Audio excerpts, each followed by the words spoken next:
अस्सलाम वालेकुम। Welcome to my YouTube channel. उम्मीद है आप लोग सब ठीक होंगे। तो आज का जो टॉपिक है वो है ब्लड बैंक का इंट्रोडक्शन है खाली।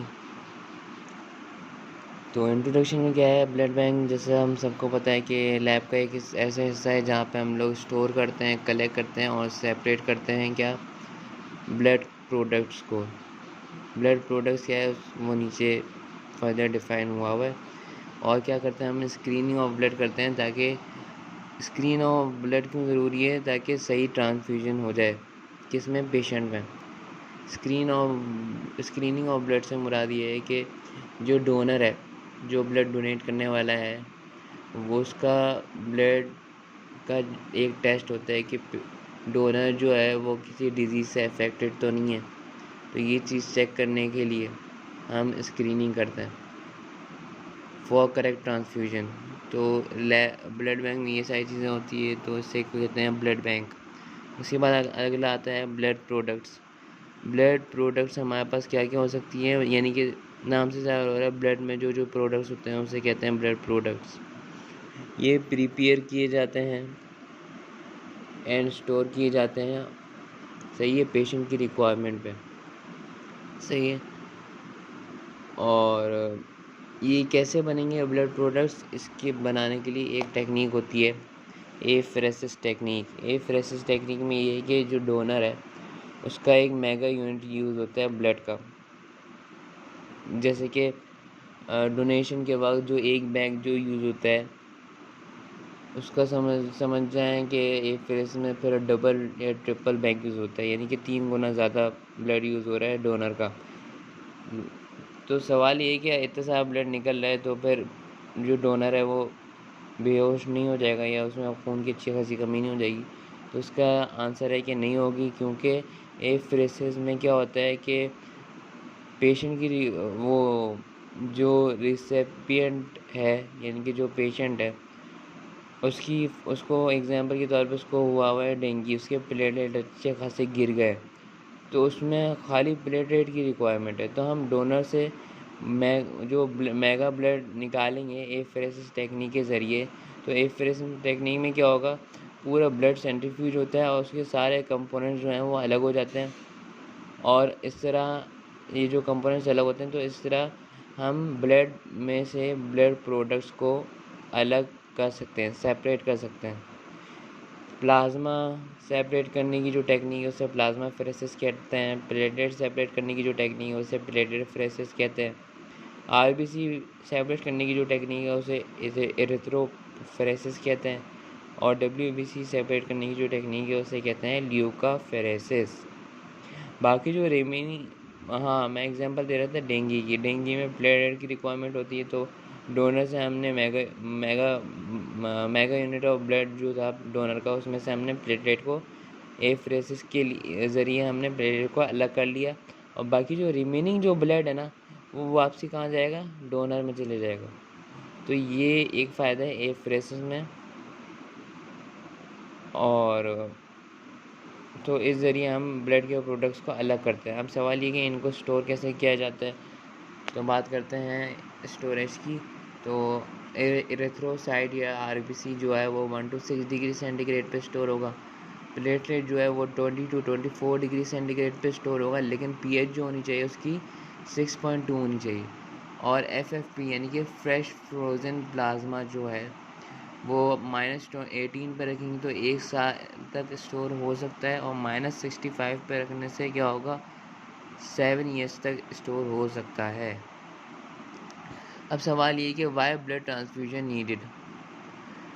ब्लड ट्रांसफ्यूजन एनीमिया के केस में, ब्लड लॉस के केस में, इंजरी हो गई या एक्सीडेंट हो गया या वो प्रेगनेंसी की सूरत में, ल्यूकीमिया की सूरत में, कोगुलेशन फैक्टर्स जो हैं यानी कि जो खून को जमने में मदद करते हैं उस सूरत में, और ल्यूकीमिया मतलब जब डब्ल्यूबीसी कम हो जाए तो उस सूरत में ब्लड ट्रांसफ्यूजन की ज़रूरत होती है, सही है। और ब्लड डिजीज़ जैसे कि एग्जांपल हीमोफीलिया हो गया। हीमोफीलिया में अगर कट लग जाए तो ब्लड बहते रहता है, तो ब्लड की कमी हो जाती है, तो उस सूरत में भी ब्लड की नीड होती है।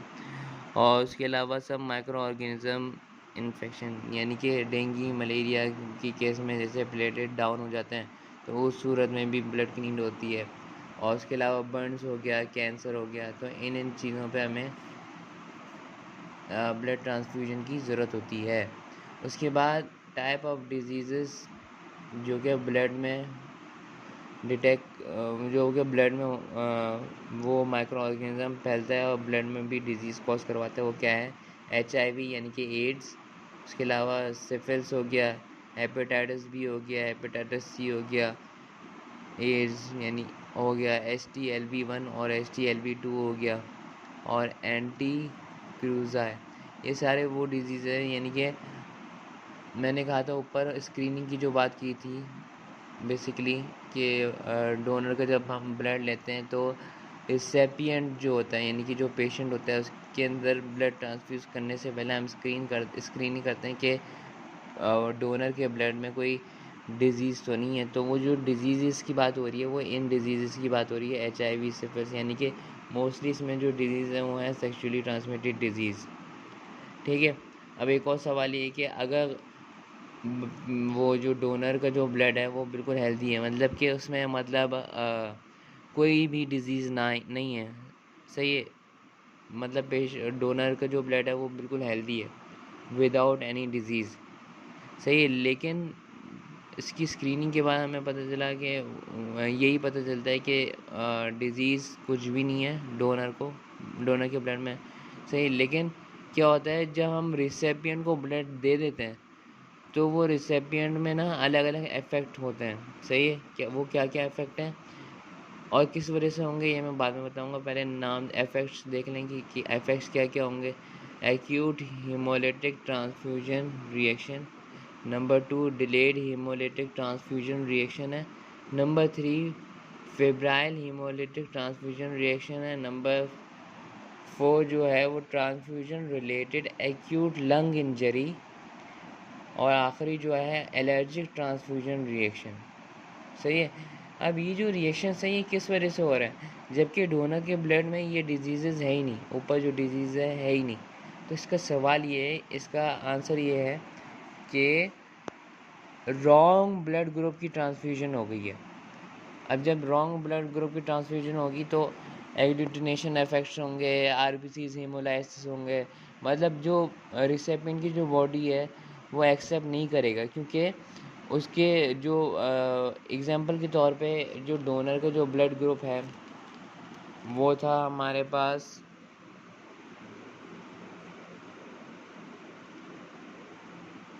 बी पॉजिटिव, ये है डोनर का ब्लड, सही है। ये डोनर का ब्लड है, D फॉर डोनर, और R यहाँ पे रेसिपिएंट का जो ब्लड ग्रुप होगा वो हमारे पास होगा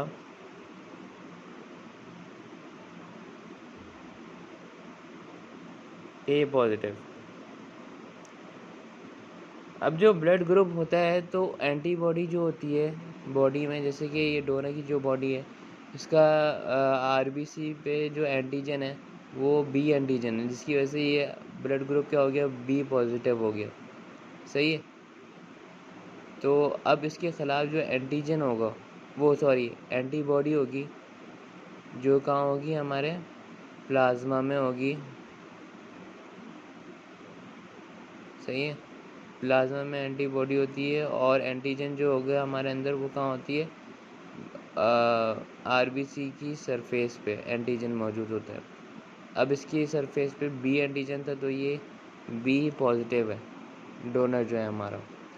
और एंटीबॉडी क्या होगी हमारे पास, हमेशा अपोजिट होगी, एंटी A प्रेजेंट है, सॉरी एंटी A प्रेजेंट है, सही है। तो अब ये ब्लड ग्रुप B पॉजिटिव है ना, तो इसमें अब ये जो रेसिपिएंट है इसकी जो सरफेस है इसके ऊपर जो एंटीजन है वो है A एंटीजन, सही है। तो ये B पॉजिटिव का ब्लड जो है हम इसमें ट्रांसफ्यूज नहीं कर सकते। इसकी रीज़न क्यों है, इसकी रीज़न क्या है कि ये जब ब्लड इसमें ट्रांसफ्यूज होगा तो इसके ब्लड में जो प्लाज्मा होगा वो क्या कंटेन करेगा, एंटीबॉडी ए कंटेन करेगा। तो एंटीजन और एंटीबॉडी आपस में क्या करते हैं, हमेशा रिएक्ट कर जाते हैं, यानी कि एग्लूटिनेशन दे देंगे। उसकी वजह से क्या होगा, ये सारे इफेक्ट्स होंगे। एक्यूट हेमोलिटिक ट्रांसफ्यूजन रिएक्शन हो गया, डिलेड हेमोलिटिक ट्रांसफ्यूजन रिएक्शन हो गया, ये सारे रिएक्शन होते हैं। इस एग्जांपल से क्या ज़ाहिर हुआ कि वो जो सारे रिएक्शन होंगे वो किस वजह से होंगे, रॉन्ग ब्लड ट्रांसफ्यूजन की वजह से होंगे। सही है। अब ये तो आपको एक चीज़ का पता चल गया कि बी पॉजिटिव जो है वो ए पॉजिटिव को नहीं दे सकते। सही एग्जांपल था, सही है। तो इसकी मैं एक अलग से वीडियो बनाऊंगा कि कौन से ब्लड ग्रुप को दे सकते हैं और क्यों दे सकते हैं, वो भी देखिएगा इंशाल्लाह। वो मेरी नेक्स्ट वीडियो होगी। सही है। तो अभी फ़िलहाल समझाने के लिए मैंने एक ब्लड ग्रुप का बताया है, बी पॉजिटिव का, कि बी पॉजिटिव जो है वो ए पॉजिटिव को नहीं दे सकते। क्यों नहीं दे सकते वो मैं बता चुका हूँ। ठीक है। तो आज जो है हमारा टॉपिक ख़त्म होता है यहीं पे, ब्लड बैंकिंग का इंट्रोडक्शन। सही है। अगली जो चीज़ है वो मैं ये बताऊंगा कि कौन सा ब्लड ग्रुप जो है वो कौन से ब्लड ग्रुप को दे सकते हैं, यूनिवर्सल डोनर कौन है और यूनिवर्सल रिसेप्टर कौन है, क्यों है, सारी वजूहत के साथ बताऊंगा। वीडियो अच्छी लगे तो लाइक करें, शेयर करें और सब्सक्राइब करें। Thank you. अल्लाह हाफ़िज़।